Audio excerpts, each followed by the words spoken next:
नमस्कार दोस्तों, bishop KG official channel में आपका स्वागत है। आज हम बात करेंगे कि कैसी दुनिया का सर्वश्रेष्ठ धनुर्धर कहलाने वाला वीर अर्जुन का घमंड कुछ ही पलों में महावीर हनुमान जो है तोड़ देते हैं और यह घमंड टूटने के बाद वह अग्नि में प्रवेश करने वाला होता है कि स्वयं वहां पर भगवान कृष्ण प्रकट हो जाते हैं और अर्जुन को बचा लेते हैं। तो जानेंगे इसके बारे में, लेकिन उससे पहले आप हमारे चैनल को सब्सक्राइब नहीं किए तो जल्दी से जाकर सब्सक्राइब कीजिए। तो चलिए वीडियो को स्टार्ट करते हैं। Let's start. आपको लग रहा होगा कि हनुमान जी तो त्रेता युग के थे और अर्जुन जो है द्वापर युग का था, तो हनुमान जी कैसे द्वापर युग में विराजमान थे? तो चलिए हम आपको बताते हैं। यह बात है उस समय की जब प्रभु श्री राम अपना समाधि धारण कर रहे थे। तब अपने सबसे प्रिय भक्त हनुमान की ओर इशारा करते हुए हनुमान जी से कहा कि हे भक्त हनुमान, मैं तो जा रहा हूँ, लेकिन तुम्हें ही हमारे भक्तों का ख्याल रखना होगा। तब हनुमान जी ने कहा, मैं यह शर्त पर रुकूंगा प्रभु पृथ्वी पर, जब आप हमें यह वरदान दे कि जब तक आपके भक्त पृथ्वी पर रहेंगे तभी तक मैं इस धरती पर रहूंगा। तब से हनुमान जी जो है त्रेता युग से द्वापर युग में विराजमान होते हैं। यह बात उस समय की है जब अर्जुन जो है अपने रथ पर बैठकर समुद्र की ओर निकलता है और वह चलते चलते रामेश्वरम के पास पहुंच जाता है और वहां पर राम के द्वारा बनाया हुआ पुल को देखता है और इस पुल को देखते ही वह जोर जोर से हंसने लगता है और कहता है कि राम जी बहुत ही वीर धनुर्धर कहलाते थे, तो आखिर वह पत्थरों से समुद्र पर पुल क्यों बनाए? यह तो टाइम व्यर्थ की बात है। अगर इतने ही बड़े धनुर्धर थे तब उन्होंने तीरों से समुद्र पर पुल बना देते और पुल भी कुछ ही पलों में बन जाता और तुरंत ही लंका पहुंच जाते। और यह देखकर जोर जोर से हंस रहा था अर्जुन ने। यह सारे बातें सुनकर वहां पर एक बानर बैठा होता है। वह और कोई नहीं, महाबली वीर हनुमान होता है। अपने प्रभु श्री राम की अपमान सुनकर बानर कहता है, तुम श्री राम का अपमान उनकी विद्या पर क्यों कर रहे हो धनुर्धर? तब अर्जुन कहता है, हे बानर, तुम ही बताओ कि अगर श्री राम इतने ही वीर धनुर्धर थे तो उन्होंने तीरों से पुल क्यों नहीं बनाया था? यह तो व्यर्थ की टाइम न हुआ।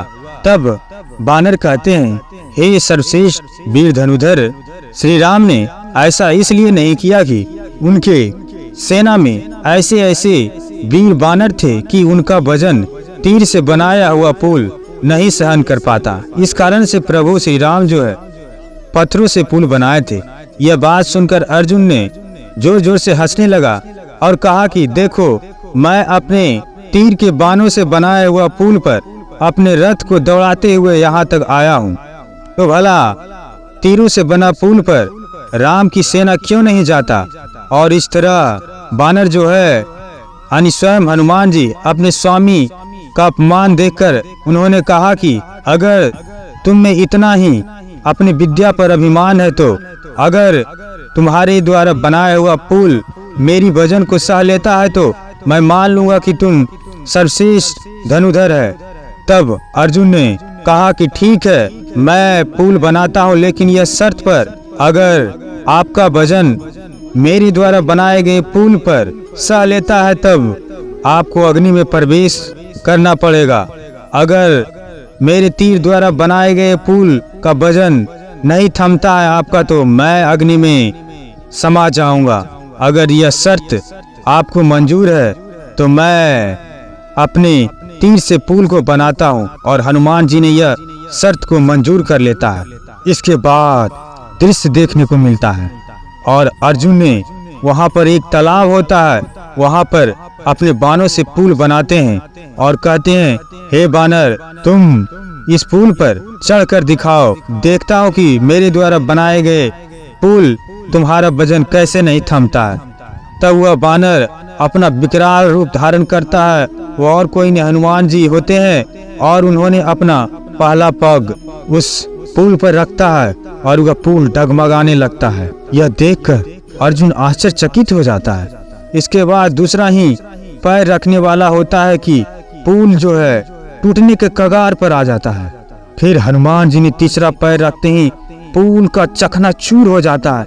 यह देखकर अर्जुन जो है शर्म के मारे सर को झुका लेता है और यह शर्म की गलानी को दूर करने के लिए उन्होंने अपने विद्या से अग्नि को प्रकट करता है और यह अग्नि में प्रवेश करने वाला ही होता है।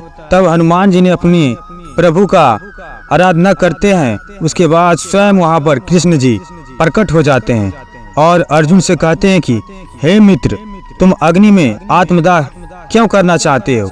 क्योंकि तुमने मेरा अपमान किया है इस वजह से। लेकिन ऐसा करके तुम मेरी बनाई हुई प्रकृति के नियमों का तुम उल्लंघन करोगे और मैंने मनुष्य को यह अधिकार कदापि नहीं दिया है कि वह स्वयं को अपने कर्मों का फल या पाप का दंड स्वयं ले। ऐसा करके तुम ईश्वर की नीति में हस्तक्षेप करने जा रहे हो अर्जुन, जो कि यह अपराध होगा। और श्री कृष्ण ने अर्जुन को यह कहा कि अर्जुन, आने वाले समय में जो भयानक युद्ध होगा इसमें तुम ही केंद्र रहोगे अर्जुन, और तुम ही इस धुरी में भी हो। इसलिए तुम अपनी विद्या पर जो घमंड हुआ था तुम्हें, उसको तोड़ना मेरे लिए अति ही आवश्यक था। इस कारण मैंने हनुमान को तुम्हारा घमंड तोड़ने के लिए भेजा था। तो आपने इस कहानी से क्या समझा कि घमंड ऐसी बुराई है जिसकी वजह से हमें घर, परिवार और समाज में अपमानित होना पड़ सकता है, और इस बुराई से आपको बचना चाहिए। तो थैंक यू दोस्तों। कैसा लगा वीडियो? अच्छा लगा होगा तो वीडियो को लाइक और चैनल को जाते जाते सब्सक्राइब करिएगा।